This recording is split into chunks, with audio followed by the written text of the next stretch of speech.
ભગવાન વિષ્ણુજી કહે છે, નારદ સાંભળો તમે, દુનિયાના દરેક મંત્રો કોઈ સદગુરુના મુખેથી ગ્રહણ કરવા પડે અને ત્યારબાદ એ મંત્રનો જાપ કરી શકાય છે. આ પરંપરા છે. કોઈ સદગુરુના મુખેથી એ મંત્રને લેવો પડે છે. સદગુરુ એ મંત્ર આપે, ત્યારબાદ એ મંત્રના જાપ કરવાના આપણે અધિકારી બનીએ છીએ. પરંતુ એ દરેક મંત્રો માટે વાત કરી છે. ઓમ નમઃ શિવાય મંત્ર કોઈ સદગુરુના મુખેથી ગ્રહણ ન કર્યો હોય તો પણ માનવ માત્ર ઓમ નમઃ શિવાય મંત્રનો જાપ કરે છે. શા માટે? કારણ કે સ્વયંભૂ ઓમ નમઃ શિવાય મંત્ર સદગુરુ છે અને મારા મહાદેવના મુખમાંથી પ્રગટ થયેલો છે. અને મહાદેવ કઈ જગતગુરુ થોડા છે? મહાદેવ તો ત્રિભુવન ગુરુ છે. શંકર ભગવાનના મુખમાંથી પ્રગટ થયેલો ઓમ નમઃ શિવાય મંત્ર છે. હાલતા ચાલતા બેસતા ઉઠતા ખાતા પીતા ઊંઘતા જાગતા કોઈ પણ પ્રવૃત્તિ કરતા પવિત્ર અવસ્થામાં અપવિત્ર અવસ્થામાં ઘરમાં વનમાં સ્મશાનમાં નિરંતર જો માનવે મંગલ કરવું હોય તો ઓમ નમઃ શિવાય, ઓમ નમઃ શિવાય, ઓમ નમઃ શિવાય. દુનિયાના દરેક દુઃખ હરનારો મંત્ર છે. શાંતિનું દાન કરનારો મંત્ર છે. ધન વિદ્યા વૈભવ આપનારો મંત્ર છે. અને બહુ આદર સાથે કહું છું, જે માણસ ઓમ નમઃ શિવાય મંત્રનો જાપ કરે ને એ માનવને કોઈ ગ્રહ પીડા ન રહે. કારણ કે 99 ગ્રહોના મંત્રો આમાંથી પ્રગટ થયા છે. દરેક મંત્રોનું જન્મસ્થાન પંચાક્ષર મંત્ર છે. દુનિયાના દરેક મંત્રોનું જન્મસ્થાન હોય, દરેક મંત્રોનો પિતા છે. મહામંત્રનો પણ મહામંત્ર છે એ ઓમ નમઃ શિવાય મંત્ર છે. ક્યારેય પણ એમ આપણને લાગે કે આપણને કોઈ ગ્રહ પીડા આપે છે તો એ ગ્રહનો મંત્ર જાપ કરાવવો પડે. તો એ ગ્રહનો મંત્ર આપણને કંઠસ્થ મુખપાઠ ના હોય તો તેના બદલામાં પંચાક્ષર મંત્રનો જાપ કરો તો ગ્રહ પીડા શાંત પામી જાય છે. એ આ મંત્રનો મહિમા છે. અને બીજી એક સુંદર મજાની યાદ રાખવા જેવી વાત, યાદ રાખવા જેવી વાત, જો કોઈ ચિંતા તો થાય તમે કેટલુંક યાદ રાખશો, પરંતુ યાદ રાખવા જેવી વાત, શિવની પૂજા માટે, શિવની પૂજા માટે કોઈ મંત્ર સ્તોત્ર કંઠસ્થ ન હોય, ઓમ નમઃ શિવાય, ઓમ નમઃ શિવાય, ઓમ નમઃ શિવાય બોલીને શિવની પૂરી પૂજા થઈ શકે છે. અને એ જે ફળ મળે છે એ ફળ વિધિવત કરેલી પૂજા કરતા હજારો ગણું કોટી ગણું અધિક મળે. મોટી મોટી રુદ્રી પાઠ કરીએ, પુરુષ સૂક્ત બોલીએ અને જે પુણ્ય મળે એના કરતા પણ અધિક પંચાક્ષર મંત્ર બોલીને શિવની પૂજા કરો. મારી પાસે સ્તોત્ર છે, મારી પાસે શ્લોક છે, આ બધા છે. મહર્ષિ વ્યાસે કહ્યું કોઈ સ્તોત્ર મુખપાઠ ન હોય, કોઈ કંઠસ્થ ન હોય, ઓમ નમઃ શિવાય બોલીને શિવની પૂજા કરો. અને ઓમ નમઃ શિવાય મંત્ર પણ તમને બોલવો ન હોય, મહાદેવ મહાદેવ બોલીને શિવ પૂજા, શિવ શિવ બોલીને શિવ પૂજા કરી શકાય. અંતે શંકર ભગવાને એમ કહ્યું કે જે માણસ મારા શિવાલયના ગર્ભગૃહમાં આવી અને મૌન રહીને જે શિવ પૂજા કરે ને એને હું શ્રેષ્ઠમાં શ્રેષ્ઠ ફળ આપું છું. મારા મહાદેવનું કોઈ શ્રેષ્ઠમાં શ્રેષ્ઠ વ્રત હોય તો મૌન. શંકરને મૌન પ્રિય છે. મારા મહાદેવનું શ્રેષ્ઠમાં શ્રેષ્ઠ કોઈ વ્રત હોય એ વ્રતનું નામ છે મૌન વ્રત. વાણીનું મૌન તો સહી, ખરેખર મનનું મૌન શ્રેષ્ઠ છે. વાણીથી મૌન રહેવું એ તો સરળ છે, પણ મનથી મૌન રહેવું એ તો બહુ કઠિન છે. અસંભવ નથી પણ કઠિન છે. મનનું મૌન શંકરને બહુ પ્રિય છે. આમાંથી કોઈ 16 સોમવારના વ્રત કરે, કોઈ સાકરિયા સોમવાર, કોઈ ભાખરિયા સોમવાર, કોઈ ઉભા સોમવાર. આડા તો રોજ થતા જોયા આપણા, ઉભા સોમવાર. કોઈ મૌન રહે એ ભગવાનને બહુ જ પ્રિય છે.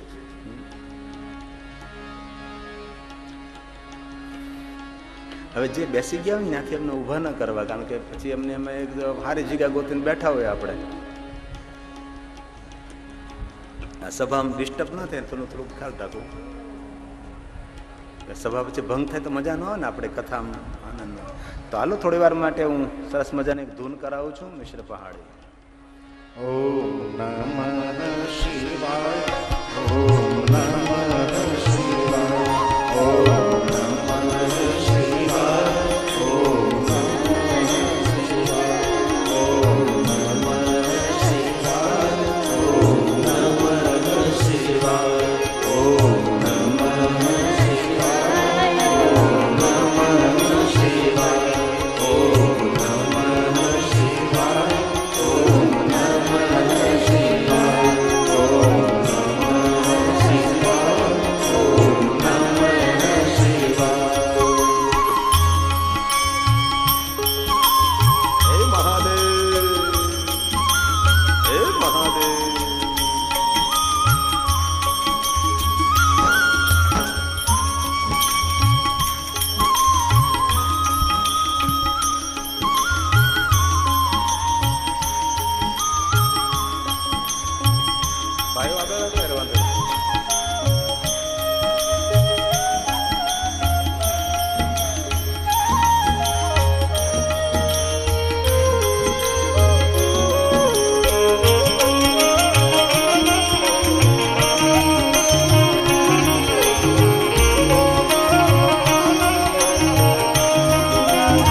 વાતનો મને બહુ આનંદ થયો, તમે સૌ તાલી તાલમાં પાડો છો, એ વાતનો મને ખૂબ આનંદ થયો.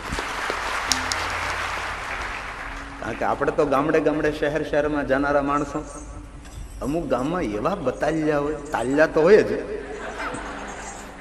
પણ સાથે સાથે બતાલ્યા પણ બહુ હોય. આપણે આમ તાળી પાડવાનું કહીએ ને, ભગવાન મહાદેવને તાળી વાલી, આ તો એટલી બધી તાળીઓ પડે, એટલી બધી તાળીઓ પાડે, જેને 10 વર્ષનો સ્ટોક પૂરો કરી દેવાનો હોય એટલી તાળીઓ પડે. પણ તમે સૌ બહુ તાલમાં, કારણ કે ભાઈજીની ભૂમિ તો કરીને વિભૂષિત થયેલી ભૂમિ કાંઈ તો હોય ને. તો ભગવાન શિવ મહાપુરાણના પ્રારંભ ભગવાન વિષ્ણુ એમ કહે છે કે નારદ, જો સંતાપમાંથી છૂટવું હોય, ઉદ્વેગ અને ભયમાંથી મુક્ત થવું હોય, તો આપ પંચાક્ષર મંત્રનો જાપ કરો, ઓમ નમઃ શિવાય મંત્રનો જાપ કરો. આ મારી પહેલી વાત યાદ રાખો નારદ, આ વિષ્ણુ ભગવાનના મધુર વાક્યો છે. અને હે નારદ, ઓમ નમઃ શિવાય મંત્રનો જાપ કરો નારદ.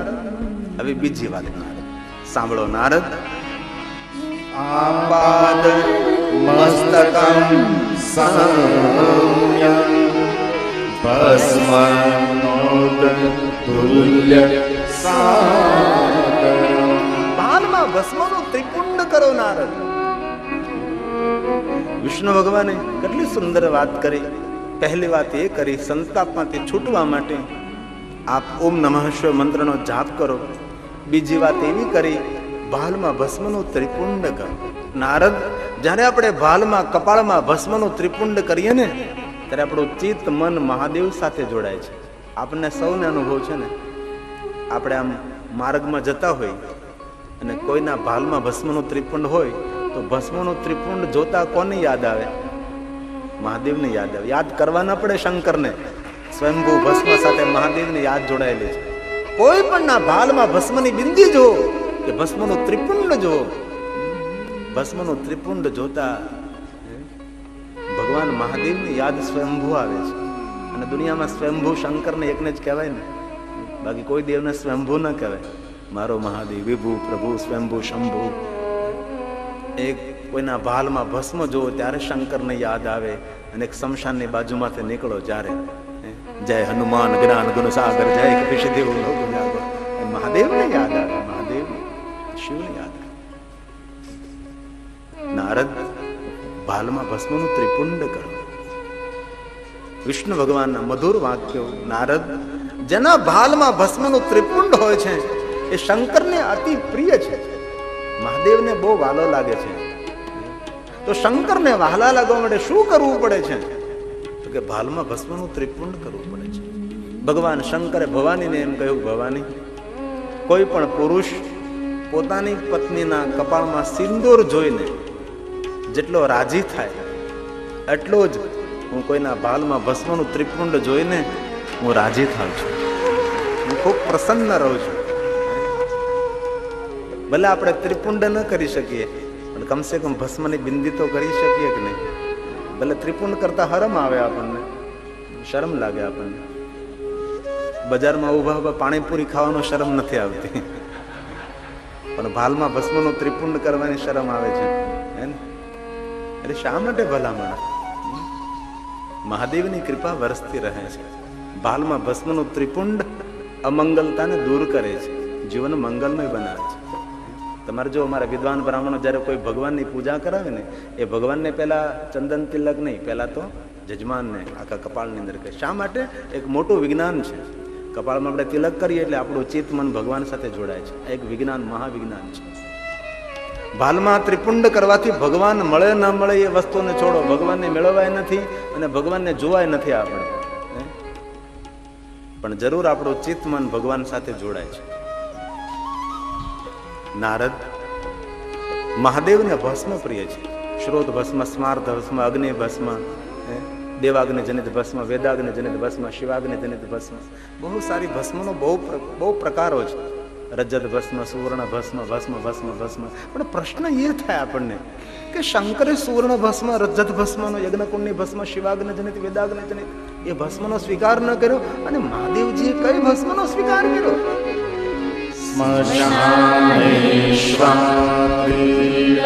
સ્મશાનની ભસ્મ શંકરે સ્વીકારી. તમે જોવો તો ખરા, શંકરનું ચરિત્ર તો જોવો. મારો મહાદેવ ધારે તો સોનાની ભસ્મ અંગ પર ન લગાવી શકે, સુવર્ણ ભસ્મ. ભસ્મ એક આયુર્વેદિક ઔષધિ છે. આમાં જે આયુર્વેદને જાણતા તેને ખબર હોય, અમુક અમુક દવામાં ભસ્મ હોય છે. સુવર્ણ ભસ્મ, રજત ભસ્મ, કોઈ વૃક્ષના પાનની ભસ્મ, કોઈ વૃક્ષના મૂળની ભસ્મ. ભસ્મ એક ઔષધિ છે. તો મારા મહાદેવે શમશાનની ભસ્મનો સ્વીકાર કર્યો. શા માટે? આ જગતને મોટો સંદેશ આપવા માટે. કયો સંદેશ? કે હે માનવ, તું જે તારી આંખો દ્વારા દુનિયાને જો છો ને, બ્રહ્મ સત્ય જગત મિથ્યા. ઉમા કહું મેં અનુભવ, મારો અનુભવ છે. યુગો યુગોથી હું જોતો આવું છું, બ્રહ્મ સત્ય જગત મિથ્યા છે. હવે દુનિયાના જગત મિથ્યા હોય કે ન હોય, પણ આજને તો કાલ હાડ જલે જેમ લાકડા, બાલ જલે જેમ ઘાસજી, કંચન વર્ણી કાયા જલસે, કોઈ નહીં આવે પાસે. એકદમ સત્ય છે. અસ્ત થતો સૂર્ય મૃત્યુનો સંદેશ આપે છે. સૂર્ય એમ કહે કેટલો પ્રકાશિત, જગતને અંજવાળું અંજવાળું કરી શકો છો, છતાં પણ ધીમેકથી મારે અસ્ત થવાનું છે. સુકાતા વૃક્ષો મૃત્યુનો સંદેશ આપે છે. સુકાતા સરોવરો મૃત્યુનો સંદેશ આપે છે. પુષ્પો ખીલીને ખરીને કરમાઈને મૃત્યુનો સંદેશ આપે છે. દીપ પોતાના દિવેલને ખાલી કરી અને બુજાઈને મૃત્યુનો સંદેશ આપે છે. એક માણસ નહીં, હજારો માણસ મૃત્યુ પામીને મૃત્યુનો સંદેશ આપે. તો પણ કેટલા માણસો દુનિયામાં કે પોતાના મૃત્યુને ગંભીરતાથી જોવે? આ દુનિયામાં કેટલા માણસો એવા છે કે પોતાના મૃત્યુને ગંભીરતા અત્યારે નિહાળી શકે? થોડીક વાર વિચાર કરો, કાલ સૂર્ય ઉગે ત્યારે આપણે ન હોય તો કેટલું પડ્યું રે ભલામણા, કેટલું પાથરેલું અધૂરું રહી જાય. એક થોડીક વાર તો વિચાર કરીએ. અને જીવનનું આ જગતનું પરમ સત્ય અને પરમ રહસ્ય જેનું નામ છે મૃત્યુ. અને મને કહેતા આનંદ થાય, મારો મહાદેવ એ મૃત્યુનો દેવ છે. ઓમ મૃત્યુંજય મહાદેવ. શંકર મૃત્યુનો દેવ છે. એક પલ પછી જીવનમાં કઈ ઘટના બનવાની આ દુનિયામાં કોઈ નથી જાણતો. ભલામણ ન જાણ્યું જાનકીના નાથે. કાલે શું કોને ખબર છે આ દુનિયા? મારો મહાદેવ ગળામાં સર્પ પહેરીને જગતને સાવધાન કરે કે હે માનવ, જે કાંઈ સત્કર્મો કરવા આજ કરી લે, કાળ તારા ગળામાં પડ્યો છે, ક્યારે આવીને ઉભો રહે એની શું ખબર? ભગવાન સત્યનારાયણની કથા કરવાની ઈચ્છા થાય તો આજે સાંજે બોલાવાય બ્રાહ્મણને, અને સુંદર મજાનો શીરો બનાવાય, અને સુંદર સત્યનારાયણની માંડવી બનાવાય. કે ભગવાન સત્યનારાયણની કથા કરવા માટે પૂનમની રાહ જોઈએ ને તો અમાસ પહેલા આવી જાય ઘણી વાર. એવું ન સમજો કે પૂનમની રાહ જોતા ને અમાસ ના આવે. રાહ જોતા હોય પૂર્ણિમાની, અને આવીને ઉભી રહે અમાસ. તેથી જીવનને તો ગંભીરતાપૂર્વક જોઈએ કે ન જોઈએ, પણ મૃત્યુને તો ગંભીરતાપૂર્વક જોવું જ પડે છે. શ્વાસે શ્વાસે હર બજ ઉઠા, શ્વાસ की मत खोई, ન જાણો શ્વાસ की फिर આવન જાવન હોય. દુનિયામાં કોણ જાણે છે? શંકર ગળામાં સર્પ પહેરી આ દુનિયાને મૃત્યુનો મોટો સંદેશ આપે છે. શમશાનની ભસ્મ અંગ પર લગાવી મોટો મૃત્યુનો સંદેશ આપે છે. જે વસ્તુ જીવનમાં સત્ય છે ને, અને મૃત્યુ આ પૃથ્વીનું શ્રેષ્ઠ વરદાન છે ભાઈ. અને ધરતી પર મૃત્યુ ન હોય ને તો કેટલી મોટી અવ્યવસ્થા ઊભી થાય. થોડીક વાર માટે વિચાર કરો, પૃથ્વી ઉપર મૃત્યુ ન હોય તો જીવનનું કોઈ મૂલ્ય પણ ન હોય. આ જીવનનું મૂલ્ય છે તેનું કારણ છે મૃત્યુ. અને જો મૃત્યુ ન હોય, જો મૃત્યુ ન હોય તો આપણા બાપા જીવતા હોય, એના બાપા જીવતા હોય, એના બાપા જીવતા હોય, એના બાપા જીવતા હોય, એના બાપા જીવતા. એક બાપાનો કોઈ ધડો નથી કરતું. બોલો, એક બાપાનો કોઈ સાચરો નથી. એટલા બધા બાપાઓને ખટારા ભરીને નાખવાય ક્યાં આપણે? એ તો મૃત્યુ છે તો વ્યવસ્થા છે ને. મૃત્યુ છે તો એક વ્યવસ્થા છે. મારો મહાદેવ મૃત્યુનો દેવ છે, મૃત્યુ લોકનો દેવ છે, મૃત્યુ લોકમાં રહેનારો દેવ છે. શંકરમ લોક શંકરમ, એ ભગવાન શંકર છે. મહાદેવજી અંગ પર ભસ્મ લગાવી જીવનનું મૂલ્ય સમજીએ. તેથી ડાયા માણસો, ભગવત માણસો, પવિત્ર માણસો, જ્ઞાની માણસો, વિદ્વાન માણસો, સજ્જન માણસો કેટલા સુંદર કામ કરતા હોય છે.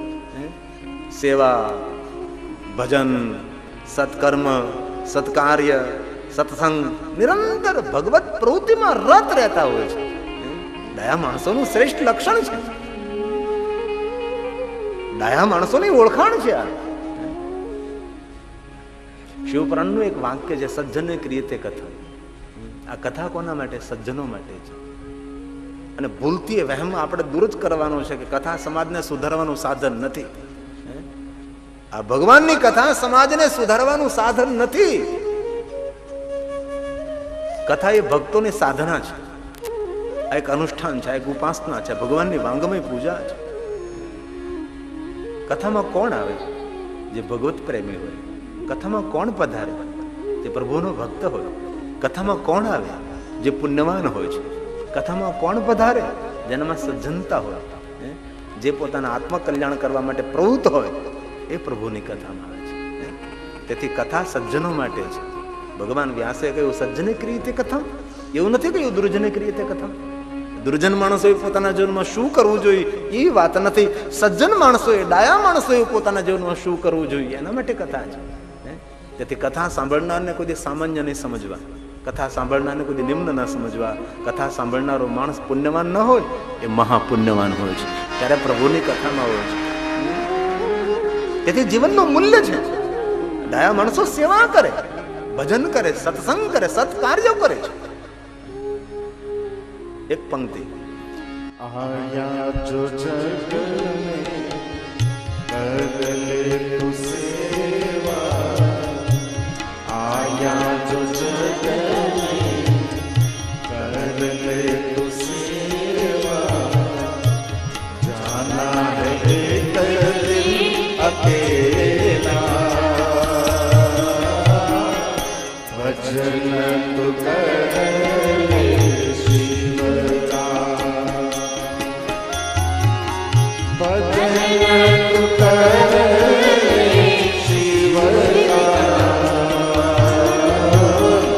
ભજન તુ કર